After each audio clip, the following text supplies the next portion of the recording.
আজকে আজকে যে পরিস্থিতি হয়ে ক্যাম্পাসে অ্যাটলিস্ট আপনারা যদি কেউ দেখতেন, বিশ্বাস করেন আপনারা সারা জীবনের জন্য এই ছাত্রলীগ জিনিসটাকে যে কি পরিমাণ ঘৃণা করতেন বা ভয় পাইতেন আপনারা জানেন না। এরা আমাদের সামনে রড দিয়ে পিটায়া, ছেলেগুলারে রড দিয়ে পিটায়া একদম আধা মরা করে ফেলছে।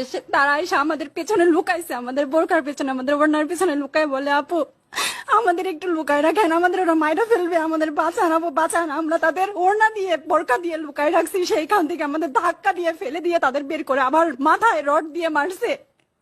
এমন অবস্থা। এবং তারা আমাদের ক্যাম্পাসের পরিচিত মুখ, আমরা চিনি তাদের, তারা এই অবস্থা করছে, রাস্তায় একদম শোয়াই ফেলছে। আমাদের হলের মেয়েদের বুকে বড় বড় যে আসতো ইট, এই ইট গুলা বুকে ফেঁকে দিছে, মানে একদম পুরো বুকে লাগছে, এরকম জামা কাপড় ছিঁড়ে ফেলছে, এত বাজে অবস্থা।